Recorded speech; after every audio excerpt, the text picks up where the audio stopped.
श्री कृष्ण कैसे बने जगन्नाथ महाराज और क्या है जगन्नाथ मंदिर का रहस्य। जय श्री कृष्णा, राधे राधे। बोलिए श्री जगन्नाथ स्वामी जी की जय।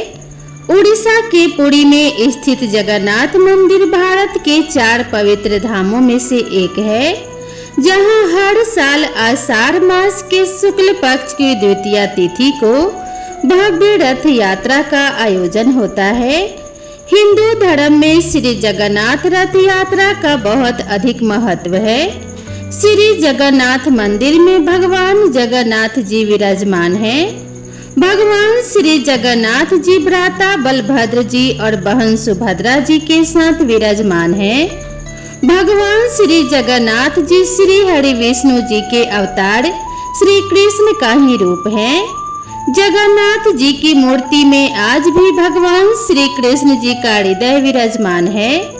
जगन्नाथ का अर्थ होता है जगत के नाथ। तो आज मैं आप सभी को सुना रही हूँ जगन्नाथ जी की बड़ी ही दुर्लभ कथा। इस कथा को बड़ी ही श्रद्धा और प्रसन्न चित्त मन से पूरा अवश्य सुनिएगा। इस कथा को सुनने से मनुष्यों के सभी पाप और संकट कट जाते हैं तथा समस्त मनोकामनाएं भी पूरी होती है। किंतु एक बात का विशेष ध्यान रखिएगा, आधी अधूरी कथा को सुनने से पूर्ण फल प्राप्त नहीं होता है। तो चलिए भगवान जगन्नाथ जी की कथा का रस पान करते हैं। एक बार भगवान श्री कृष्ण सो रहे थे और निद्रा अवस्था में उनके मुख से श्री राधा जी का नाम निकला। पटरानियों को लगा कि वह प्रभु की इतनी सेवा करती हैं, परंतु प्रभु को सबसे ज्यादा राधा जी का ही स्मरण रहता है। रुक्मिणी जी एवं अन्य रानियों ने रोहिणी जी से राधा रानी व श्री कृष्ण के प्रेम पर ब्रज लीलाओं का वर्णन करने की प्रार्थना की। माता ने कथा सुनाने की हामी तो भर दी, लेकिन यह भी कहा कि श्री कृष्ण व बलराम को इसकी भनक ना लगे। तय हुआ कि सभी रानियों को रोहिणी जी एक गुप्त स्थान पर कथा सुनाएंगी, वहां कोई और न आए। इसके लिए सुभद्रा जी को पहरा देने के लिए मना लिया गया। सुभद्रा जी को आदेश दिया गया कि स्वयं श्री कृष्ण या बलराम भी आए तो उन्हें भी अंदर न आने देना। माता ने कथा सुनानी प्रारंभ की और सुभद्रा द्वार पर तैनात थी। थोड़ी देर में श्री कृष्ण एवं बलराम वहां पर आ पहुंचे तो सुभद्रा ने उन्हें अंदर जाने से रोक लिया। इससे भगवान श्री कृष्ण को कुछ संदेह हुआ और वे बाहर से ही अपनी सूक्ष्म शक्ति द्वारा अंदर की माता द्वारा वर्णित ब्रज लीलाओं को आनंद लेकर सुनने लगे। बलराम जी भी कथा का आनंद लेने लगे। कथा सुनते सुनते श्री कृष्ण व बलराम सुभद्रा के हृदय में ब्रज के प्रति अद्भुत प्रेम का भाव उत्पन्न हुआ। उस भाव में उनके हाथ पैर सिकुड़ने लगे जैसे बाल्यकाल में थे। तीनों राधा जी की कथा में ऐसे विभोर हुए कि मूर्ति के समान जड़ प्रतीत होने लगे। बड़े ध्यान पूर्वक देखने पर भी उनके हाथ पैर दिखाई नहीं देते थे। सुदर्शन ने भी द्रवित होकर लंबा रूप धारण कर लिया। उसी समय देव मुनि नारद वहां पर आ पहुंचे। भगवान के इस रूप को देखकर आश्चर्यचकित हो गए और निहारते रहे। कुछ समय बाद जब तंद्रा भंग हुई तो नारद जी ने प्रणाम करके भगवान श्री कृष्ण से कहा कि हे प्रभु, मेरी इच्छा है कि मैंने आपका आज जो रूप देखा है वह रूप आपके भक्त जनों को पृथ्वी लोक पर चिरकाल तक देखने को मिले। आप इस रूप में पृथ्वी पर वास करें।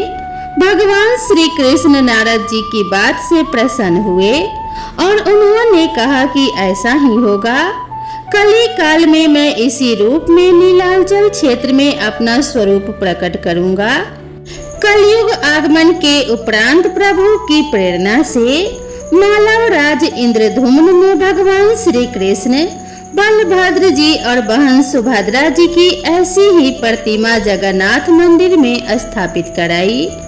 राजा इंद्रद्युम्न श्रेष्ठ प्रजापालक राजा थे और प्रजा उन्हें बहुत प्रेम करती थी।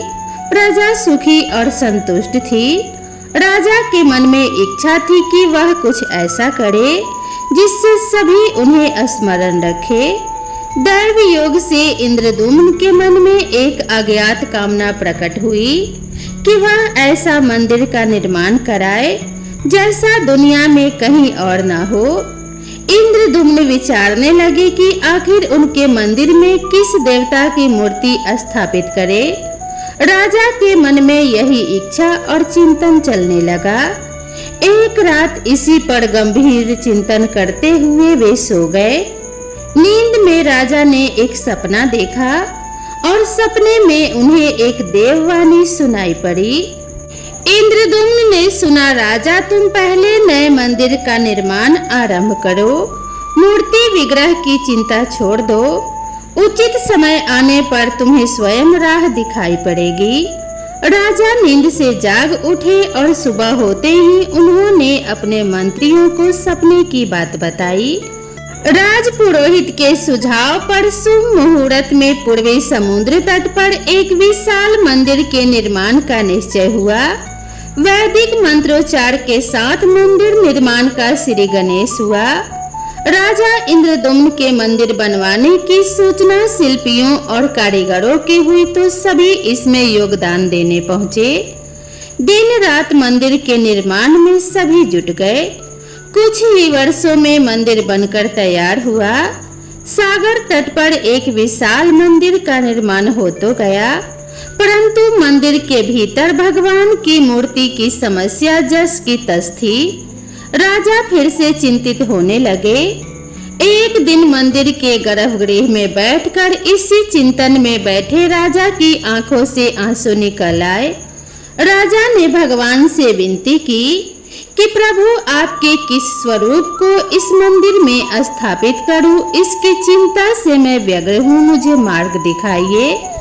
आपने स्वप्न में जो संकेत दिया था उससे पूरा होने का समय कब आएगा? देव विग्रह विहीन मंदिर देख सभी मुझ पर हंसेंगे। राजा की आंखों से आंसू झर रहे थे और वह प्रभु से प्रार्थना करते जा रहे थे, प्रभु आपके आशीर्वाद से मेरा बड़ा सम्मान है। प्रजा समझेगी कि मैंने झूठ मूठ में स्वप्न में आपके आदेश की बात कहकर इतना बड़ा श्रम कराया है। प्रभु मुझे मार्ग दिखाइए। राजा दुखी मन से अपने महल में चले गए। उस रात को राजा ने फिर से एक सपना देखा। सपने में उन्हें देववाणी सुनाई दी, राजन यहाँ निकट में ही भगवान श्री कृष्ण का विग्रह रूप है। तुम उन्हें खोजने का प्रयास करो, तुम्हें दर्शन मिलेंगे। इंद्रद्युम्न ने स्वप्न की बात पुनः पुरोहित और मंत्रियों को बताई। सभी इस निष्कर्ष पर पहुँचे कि प्रभु की कृपा सहज प्राप्त नहीं होगी। उसके लिए हमें निर्मल मन से परिश्रम आरंभ करना होगा। भगवान के विग्रह का पता लगाने की जिम्मेदारी राजा इंद्रद्युम्न ने 4 विद्वान पंडितों को सौंप दिया। प्रभु इच्छा से प्रेरित होकर चारों विद्वान 4 दिशाओं में निकले। उन चारों में एक विद्वान थे विद्यापति। वह चारों में सबसे कम उम्र के थे। प्रभु के विग्रह की खोज के दौरान उनके साथ बहुत से अलौकिक घटनाएं हुई। पंडित विद्यापति पूर्व दिशा की ओर चल पड़े। कुछ आगे चलने के बाद विद्यापति उत्तर की ओर मुड़े तो उन्हें एक जंगल दिखाई दिया। वन भयावह था। विद्यापति भगवान श्री कृष्ण के उपासक थे। उन्होंने भगवान श्री कृष्ण का स्मरण किया और राह दिखाने की प्रार्थना की। भगवान श्री कृष्ण की प्रेरणा से उन्हें राह दिखने लगी। प्रभु का नाम लेते वह वन में चले जा रहे थे। जंगल के मध्य उन्हें एक पर्वत दिखाई दिया। पर्वत के वृक्षों से संगीत की ध्वनि सा सुरम्य गीत सुनाई पड़ रहा था। विद्यापति संगीत के जानकार थे। उन्हें वहां मृदंग, बंसी और करताल की मिश्रित ध्वनि सुनाई दे रही थी। यह संगीत उन्हें दिव्य लगा। संगीत की लहरियों को खोजते विद्यापति आगे बढ़ चले। वह जल्दी ही पहाड़ी की चोटी पर पहुंच गए। पहाड़ के दूसरी ओर उन्हें एक सुंदर घाटी दिखी जहां भील नृत्य कर रहे थे। विद्यापति उस दृश्य को देखकर मंत्रमुग्ध थे। सफर के कारण वे थके जरूर थे, पर संगीत से थकान मिट गई और उन्हें नींद आने लगी। अचानक एक बाघ की गर्जना सुनकर विद्यापति घबरा उठे। बाघ उनकी तरफ दौड़ता आ रहा था। बाघ को देखकर विद्यापति घबरा गए और बेहोश होकर वहीं गिर पड़े। बाघ विद्यापति पर आक्रमण करने ही वाला था कि तभी एक स्त्री ने बाघ को पुकारा, बाघा बाघा इधर आजा। उस आवाज को सुनकर बाघ मौन खड़ा हो गया। स्त्री ने उसे लौटने का आदेश दिया तो बाघ लौट पड़ा। बाघ उस स्त्री के पैरों के पास ऐसे लौटने लगा जैसे कोई बिल्ली पुचकार सुनकर खेलने लगती है। युवती बाघ की पीठ को प्यार से थपथपाने लगी और बाघ स्नेह से लौटता रहा। वह स्त्री वहां मौजूद स्त्रियों में सर्वाधिक सुंदर थी। वह भीलों के राजा विश्रावासु की इकलौती पुत्री ललिता थी। ललिता ने अपनी सेविकाओं को अचेत विद्यापति की देखभाल के लिए भेजा। सेविकाओं ने झरने से जल लेकर विद्यापति पर छिड़का। कुछ देर बाद विद्यापति की चेतना लौटी, उन्हें जल पिलाया गया। विद्यापति यह सब देखकर कुछ आश्चर्य में थे। ललिता विद्यापति के पास आई और पूछा कि आप कौन हैं और भयानक जानवरों से भरे इस वन में आप कैसे पहुँचे? आपके आने का प्रयोजन बताइए ताकि मैं आपकी सहायता कर सकूं। विद्यापति के मन से बाघ का भय पूरी तरह नहीं गया था। ललिता ने यह बात भांप ली और उन्हें सांत्वना देते हुए कहा, विप्रवर आप मेरे साथ चलें। जब आप स्वस्थ हों तब अपने लक्ष्य की ओर प्रस्थान करें। विद्यापति ललिता के पीछे पीछे उनकी बस्ती की तरफ चल दिए। विद्यापति भीलों के राजा विश्वावसु से मिले और उन्हें अपना परिचय दिया। विश्वावसु विद्यापति जैसे विद्वान से मिलकर बड़े प्रसन्न हुए। विश्वावसु के अनुरोध पर विद्यापति कुछ दिन वहां अतिथि बनकर रुके। वह भीलों को धर्म और ज्ञान का उपदेश देने लगे। उनके उपदेशों को विश्वावसु तथा ललिता बड़ी रुचि के साथ सुनते थे। ललिता के मन में विद्यापति के लिए अनुराग पैदा हो गया। विद्यापति ने भी भांप लिया कि ललिता जैसी सुंदरी को उनसे प्रेम हो गया है, किंतु विद्यापति एक बड़े कार्य के लिए निकले थे। अचानक एक दिन विद्यापति बीमार हो गए। ललिता ने उसकी सेवा की। इसमें विद्यापति के मन में भी ललिता के प्रति प्रेम भाव पैदा हो गया। विश्वावसु ने प्रस्ताव रखा कि विद्यापति ललिता से विवाह कर ले, तो विद्यापति ने इसे स्वीकार कर लिया। कुछ दिन दोनों के सुखमय बीते। ललिता से विवाह करके विद्यापति प्रसन्न तो थे, पर जिस महत्वपूर्ण कार्य के लिए वह आए थे वह अभी तक अधूरा था। यही चिंता उन्हें बार बार सताती थी। इस बीच विद्यापति को एक विशेष बात पता चली। विश्वावसु हर रोज सवेरे उठकर कहीं चला जाता था और सूर्योदय के बाद ही लौटता था। कितनी भी विकट स्थिति हो, यह उसका नियम कभी नहीं टूटता था। विश्वावसु के इस व्रत पर विद्यापति को आश्चर्य हुआ। उसके मन में इस रहस्य को जानने की इच्छा हुई कि आखिर विश्वावसु जाता कहाँ है। एक दिन विद्यापति ने ललिता से इस संबंध में पूछा, तो ललिता यह सुनकर सहम गई। विद्यापति ने ललिता से उसके पिता द्वारा प्रतिदिन सुबह किसी अज्ञात स्थान पर जाने और सूर्योदय के पूर्व लौट आने का रहस्य पूछा। विश्वावसु का नियम किसी हाल में नहीं टूटता था, चाहे कितनी भी विकट परिस्थिति हो। ललिता के सामने धर्म संकट आ गया वह पति की बात को ठुकरा नहीं सकती थी, लेकिन पति जो कुछ पूछ रहा था वह उसके वंश की गोपनीय परंपरा से जुड़ी बात थी, जिसे खोलना संभव नहीं था। ललिता ने कहा, स्वामी, यह हमारे कुल का रहस्य है जिसे किसी के सामने खोला नहीं जा सकता, परंतु आप मेरे पति हैं और मैं आपको कुल का पुरुष मानते हुए जितना संभव है उतना बताती हूँ। यहाँ से कुछ दूरी पर एक गुफा है जिसके अंदर हमारे कुल देवता हैं। उनकी पूजा हमारे सभी पूर्वज करते आए हैं और यह पूजा निर्विघ्न चलनी चाहिए। उसी पूजा के लिए पिताजी रोज सुबह नियमित रूप से जाते हैं। विद्यापति ने ललिता से कहा कि वह भी उनके कुल देवता के दर्शन करना चाहते हैं। ललिता बोली, स्वामी, यह संभव नहीं है। हमारे कुल देवता के बारे में किसी को जानने की इच्छा है। यह सुनकर मेरे पिता क्रोधित हो जाएंगे। विद्यापति की उत्सुकता बढ़ रही थी और वह तरह तरह से ललिता को अपने प्रेम की शपथ देकर उसे मनाने लगे। आखिरकार ललिता ने कहा कि वह अपने पिताजी से विनती करेगी कि वह आपको देवता के दर्शन करा दें। ललिता ने पिता से सारी बातें कही तो वह क्रोधित हो गए। ललिता ने जब यह कहा कि मैं आपकी इकलौती संतान हूँ, आपके बाद देवता के पूजा का दायित्व तो मेरा होगा, इसीलिए मेरे पति का यह अधिकार बनता है, क्योंकि आगे उसे ही पूजना होगा।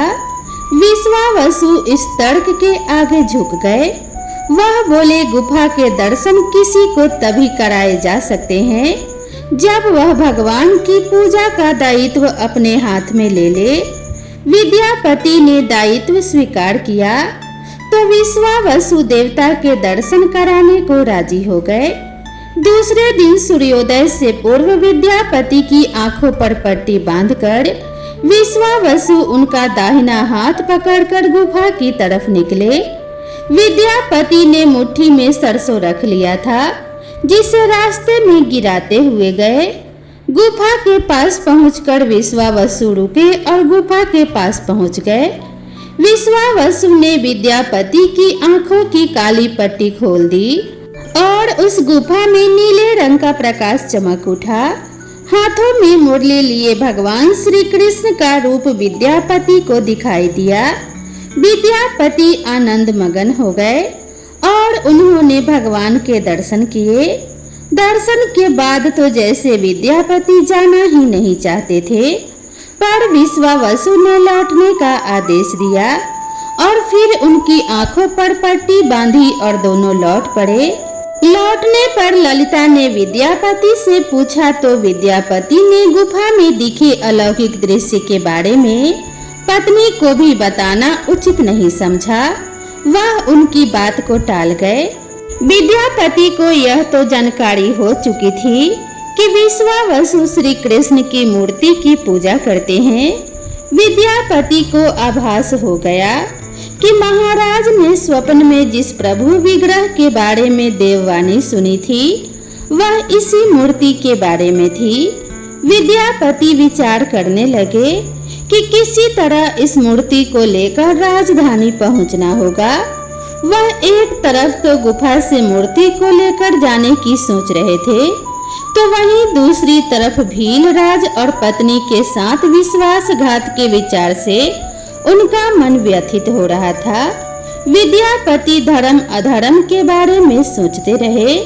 फिर विचार आया कि यदि विश्वावसु ने सचमुच उस पर विश्वास किया होता तो आंखों पर पट्टी बांधकर गुफा तक नहीं ले जाता, इसीलिए उसके साथ विश्वासघात का प्रश्न ही नहीं उठता।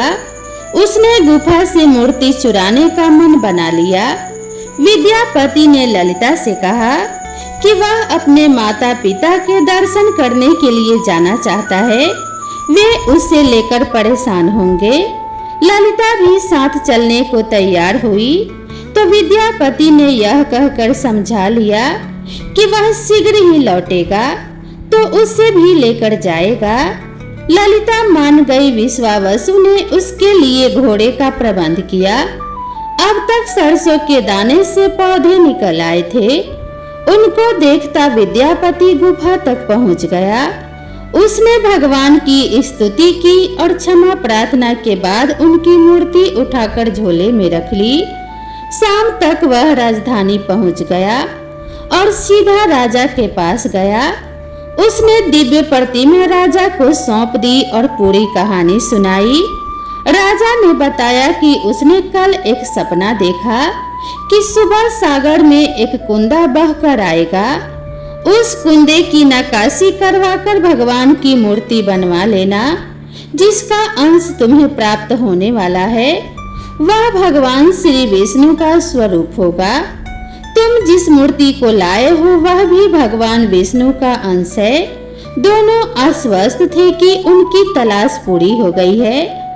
राजा ने कहा कि जब भगवान द्वारा भेजी लकड़ी से हम इस प्रतिमा का बड़ा स्वरूप बनवा लेंगे, तब तुम अपने ससुर से मिलकर उन्हें मूर्ति वापस कर देना। उनके कुल देवता का इतना बड़ा विग्रह एक भव्य मंदिर में स्थापित देखकर उन्हें खुशी ही होगी। दूसरे दिन सूर्योदय से पूर्व राजा विद्यापति तथा मंत्रियों को लेकर सागर तट पर पहुंचा। स्वप्न के अनुसार एक बड़ा कुंदा पानी में बहकर आ रहा था। सभी उसे देखकर प्रसन्न हुए। कई नावों पर बैठकर राजा के सेवक उस कुंदे को खींचने पहुंचे।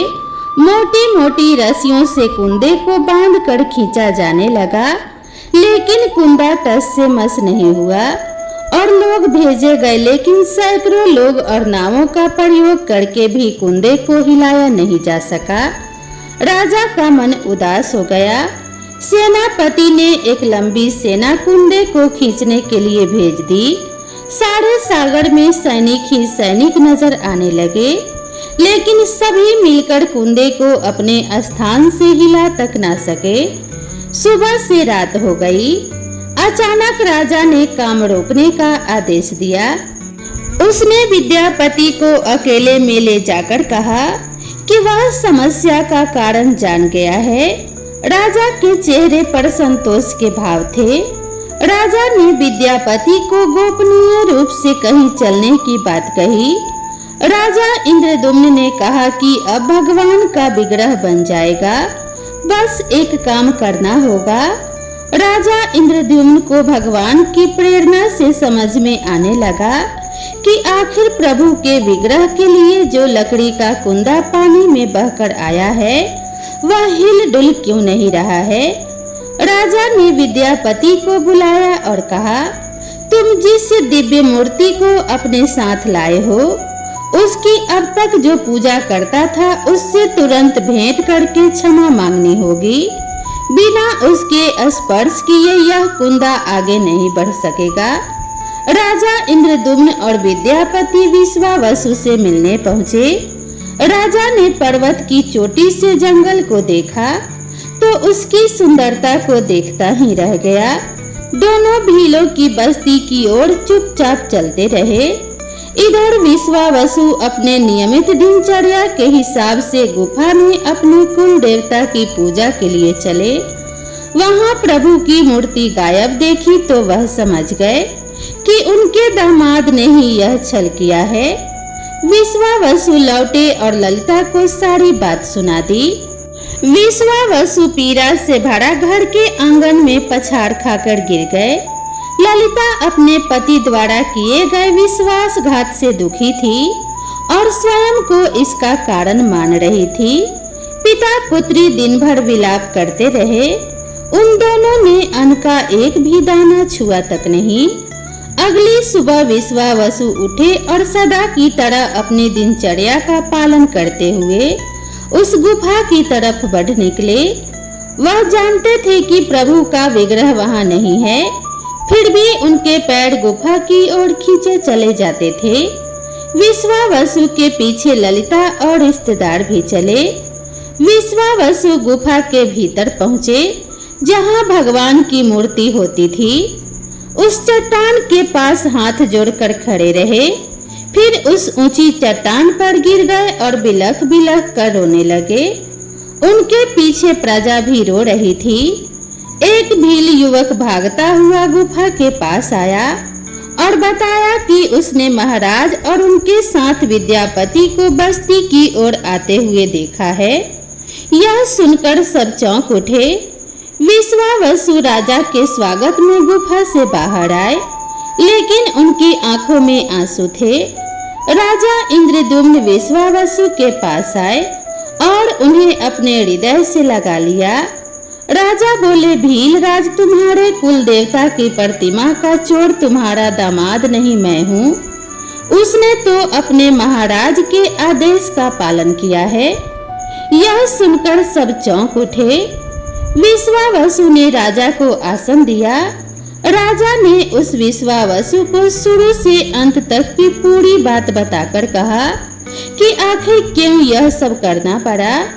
फिर राजा ने उनसे स्वप्न और फिर जगन्नाथपुरी में सागर तट पर मंदिर निर्माण की बात कह सुनाई। राजा ने विश्वावसु से प्रार्थना की और बोले कि हे भील सरदार विश्वावसु, कई पीढ़ियों से आपके वंश के लोग भगवान की मूर्ति को पूजते आए हैं। भगवान के उस विग्रह के दर्शन सभी को मिले, इसी के लिए आपकी सहायता चाहिए। ईश्वर द्वारा भेजे गए लकड़ी के कुंडे से बनी मूर्ति के भीतर हम इस दिव्य मूर्ति को सुरक्षित रखना चाहते हैं। अपने कुल की प्रतिमा को पुरी के मंदिर में स्थापित करने की अनुमति दो। उस कुंडे को तुम स्पर्श करोगे तभी वह हिलेगा। विश्वावसु राजी हो गए। राजा सपरिवार विश्वावसु को लेकर सागर के तट पर पहुँचे। विश्वावसु ने कुंडे को छुआ तो छूते ही कुंडा अपने आप तैरता हुआ किनारे पर आ लगा। राजा के सेवकों ने उस कुंडे को राजमहल में पहुंचा दिया। अगले दिन मूर्तिकारों और शिल्पियों को राजा ने बुलाकर मंत्रणा की कि आखिर इस कुंडे से कौन सी देव मूर्ति बनाना शुभदायक होगा। मूर्तिकारों ने कह दिया कि वे पत्थर की मूर्तियां बनाना तो जानते हैं, लेकिन लकड़ी की मूर्ति बनाने का उन्हें ज्ञान नहीं है। एक नए विघ्न के पैदा होने से राजा फिर चिंतित हो गए। उसी समय वहां एक बूढ़ा आदमी आया। उसने राजा से कहा कि हे राजन, इस मंदिर में आप भगवान श्री कृष्ण को उनके भाई बलभद्र तथा बहन सुभद्रा के साथ विराजमान करें। इस दैव योग का यही संकेत है। राजा को उस बूढ़े व्यक्ति की बात से सांत्वना तो मिली, लेकिन समस्या यह थी कि आखिर मूर्ति कैसे बनेगी। उस बूढ़े ने कहा कि मैं इस कला में कुशल हूँ, मैं इस पवित्र कार्य को पूरा करूँगा और मूर्तियाँ बनाऊंगा, पर मेरी एक शर्त है। राजा प्रसन्न हो गए और उनकी शर्त पूछी। बूढ़े शिल्पकार ने कहा कि मैं भगवान की मूर्ति के निर्माण का काम एकांत में करूँगा। मैं यह काम बंद कमरे में करूँगा। कार्य पूरा करने के बाद मैं स्वयं दरवाजा खोलकर बाहर आऊँगा। इस बीच कोई मुझे नहीं बुलाएगा। राजा सहमत तो थे, लेकिन उन्हें एक चिंता हुई और बोले, यदि कोई आपके पास नहीं आएगा तो ऐसी हालत में आपके खाने पीने की व्यवस्था कैसे होगी। शिल्पी ने कहा, जब तक मेरा काम पूर्ण नहीं होता मैं कुछ खाता पीता नहीं हूँ। राज मंदिर के एक विशाल कक्ष में उस बूढ़े शिल्पी ने स्वयं को 21 दिनों के लिए बंद कर लिया और काम को शुरू कर दिया। भीतर से आवाजें आती थी। महारानी गुंडीचा देवी दरवाजे से कान लगाकर अक्सर छेनी हथौड़ी के चलने की आवाजें सुना करती थी। महारानी रोज की तरह कमरे के दरवाजे से कान लगाए खड़ी थी।